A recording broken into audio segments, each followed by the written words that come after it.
একঘেয়ে চিকেনের রেসিপি যখন ভালো লাগে না তখন এভাবে একটু করে নেওয়াই যায়। আজ আমি এভাবে গন্ধরাজ লেবু পাতা আর গন্ধরাজ লেবুর যে সবুজ অংশটা সেটা গেটারে ঘষে তৈরি করে নিলাম। এভাবে গন্ধরাজ চিকেন, এটা অন্যভাবেও করা যায়, আমি আজ এভাবেই তৈরি করেছি। দেখতে থাকুন রেসিপিটা।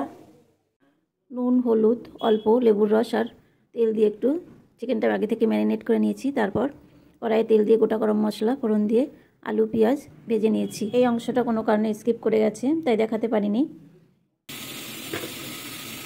মশলা করে নিয়েছি, আদা পেঁয়াজ রসুন কাঁচা লঙ্কা দিয়ে দিলাম।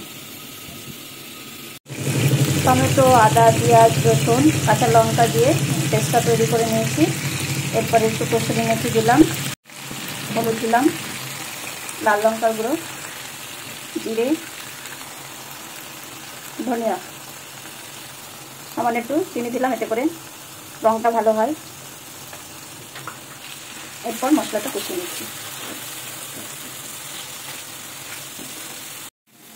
ফেটানো টক দই দিলাম,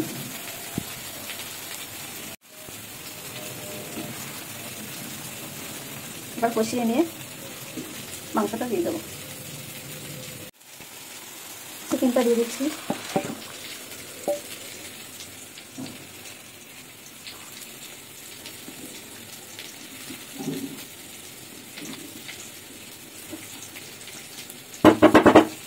এরপর একটু ঢেকে আস্তে আস্তে রান্না করে নেব।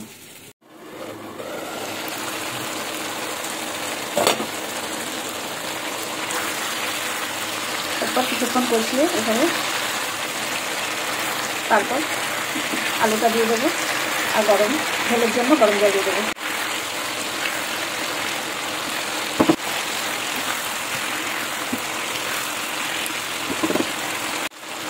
একটু চালু দিয়েছি, সেটাও দিয়ে দিলাম। এবার একটু কষিয়ে নিচ্ছি, সঙ্গে আলুটাও সিদ্ধ হয়ে যাবে।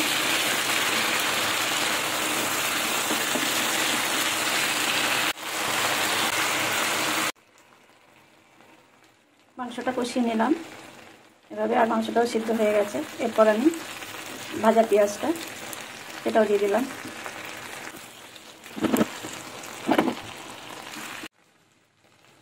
চিকেন ঝোলের জন্য জল দিয়ে দিলাম।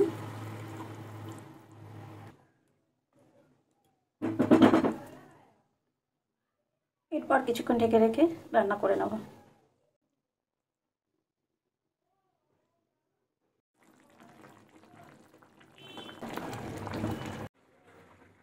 আজকের এই চিকেন ঝোলের রেসিপিতে আমি শেষে এই লেবু পাতা আর একটু এই গন্ধরাজ লেবুর যে চামড়ার উপরে সবুজ অংশটা কিছুটা আমি গেটারে ঘষে দেবো।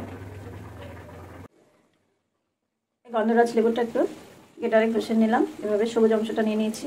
আর দুটো পাতা ছিল, সেই পাতাটাও দিয়ে দেবো। এরপর নামিয়ে নেব। একটু গরম মশলা দিয়ে দিলাম, সঙ্গে একটু ভাজা মশলা, লেবুর পাতাটা দিয়ে দিলাম, আর এই সবুজ অংশটা লেবু দিয়ে দিলাম। গন্ধরাজ লেবু বেশ গন্ধ সুন্দর আসবে। এবার গ্যাসটা অফ করে দিয়ে আমি একটু ঢেকে রাখবো। গ্যাসটা অফ করে দিয়েছি, এরপর একটু ঢেকে রাখলাম। চিকেন রেডি একদম। আর এভাবেই তৈরি করে নিলাম একটু লেবু পাতা আর গন্ধরাজ লেবুর সবুজ অংশ দিয়ে। ধন্যবাদ বন্ধুরা, সবাই ভালো থাকুন, সুস্থ থাকুন। আবার এরকম কোনো রেসিপি নিয়ে হাজির হব আপনাদের সঙ্গে। টাটা।